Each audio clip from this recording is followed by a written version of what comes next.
Iriduan sarong lalaki sa pananaksakan sa diring ama sa Ragay Camarines Sur pasado alas 6 nin Banggi Kasuudma, Mayo 27. Basado sa impormasyon, nangyari ang pananaksak sa katahawan kan kafiestahan sa lugar kan mag-ama sa Barangay Port Junction Norte. Binisto ni Police Corporal Jonald Samudyo ang tagapagtaram kan Ragay Municipal Police Station ang biktima na si Rico Corod Isarol. Nasa tamang edad, may agom, mantang ang sospek na ama kan biktima binisto naman na si Carlito Corod, 63 anyos.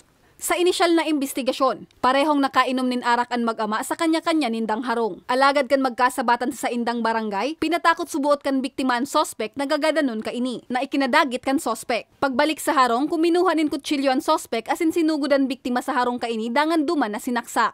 Sarong hirarom na tama sa walang porsyon kan sa iyang tulak ang sinapo kan biktima, na naidalagan man tulos sa Ragay General Hospital. Anang dahil po sa nagkainom pareho, parang nagkasalitaan po na hindi maganda sa kanilang bawat isa na nakapagsabi ang biktima, papatayin kita, matanda ka. So yun po yung salita na na-provoke sa ating suspect. Napag-araman na haloy ng may daipagkakasinabutan ang ambos lados. Makalihisan insidente, tulos man na duminulag ang sospek na padagos pang pighahanap hasta sa presente.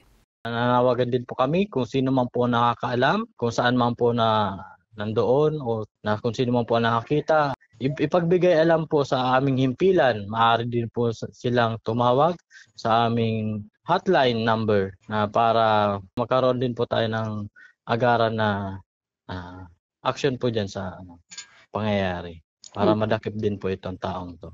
Nagpatanid man ang otoridad na ibitaran ang sobrang pag-inom nin arak, ngani makaibitar na makakomiter nin krimen na syertong pagbabasulan man sana sa huri. Para sa mga baretang tatak Bicol, Jennifer Pulinar.